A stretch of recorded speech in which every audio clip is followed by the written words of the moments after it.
होली, ये नाम सुनते ही आपकी आंखों के सामने रंग बिरंगे चेहरे, पानी की फुहारें एक चलचित्र की तरह घूमने लगती होंगी। हर तरफ उड़ते रंग बिरंगे गुलाल की खुशबू मन को बहुत ही उमंग से भर देती है। देश के विभिन्न भागों में होली मनाने का तरीका बेशक अलग अलग हो, लेकिन उसके पीछे जीवन की खुशी को तलाशने की एक कोशिश होती है। जीवन के विभिन्न तनाव को हम रंग के साथ ही उड़ा देना चाहते हैं। आखिर जीवन खुशी का पर्याय जो है, इसके बिना जीवन की संभावना भी तो नहीं तलाशी जा सकती।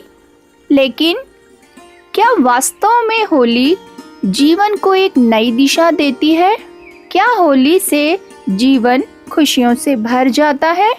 इन प्रश्नों के उत्तर आपको विचलित कर सकते हैं, क्योंकि होली के दिन भी अन्य दिनों की तरह बहुत से घरों के चिराग बुझ जाते हैं। बहनों की कलाई सूनी हो जाती है, माँ की कोख सूनी हो जाती है, क्योंकि यहाँ कुछ भी स्थायी नहीं है।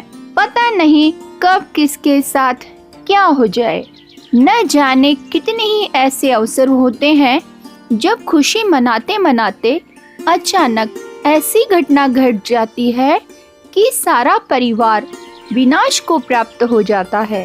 एकदम खुशियाँ मातम में बदल जाती है।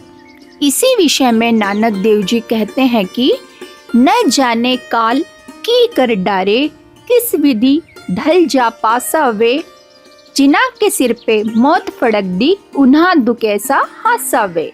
इसी कारण संतों ने हमें वास्तविक होली मनाने के लिए प्रेरित किया, जिससे कभी खुशी में भंग नहीं पड़ता। जैसे किरका जहर का रंग होरी हो, कहो कौन तिस खावे राम रंग होरी हो।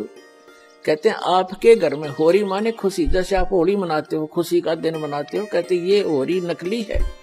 असली होली तो जब होगी तुम्हारे घर में भगवान की भक्ति होगी, सब दुख रोज टलेंगे।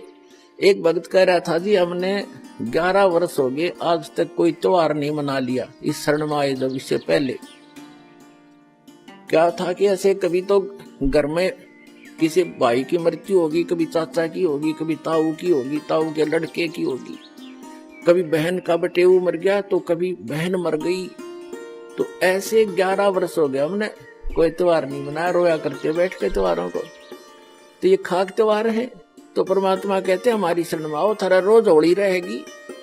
और जैसे बुराई तुम करते हो, जो बुराइयां करके धन संग्रह करते हो या किसी को सताते हो, ये तो ऐसा कर रहे हो जैसे जहर खा रहे हो। और जब आपको ज्ञान होगा तब कहते हैं जैसे किरका जहर का रंग होरी हो। किरका माने कण, विष का एक कण भी कहीं पड़ा हो और आपको पता हो ये विष है, और विष की गुण को आप जानते ही हैं, कहते हैं उस कण को भी, अब तो आप मुट्ठी भर खा रहे हो, एक कण को भी आदमी नहीं खा सकता जो पता लग जाए ये विष है। तो अभी पता ही नहीं आपको ये विष है। तो ये जानकारी कराने के लिए सत्संग किया जाता है कि जो गलतियां आप कर रहे हो धनी बनने के लिए या यहाँ लोग दिखावा करके, लोक लाज में फंस के, ये ना करो। और आपने यहाँ भी सुख मिलेगा। इस कबीर भगवान की शरण में आ जाओ। ये आपका पिता है, ये समर्थ है, आपके घर में सारे सुख देगा।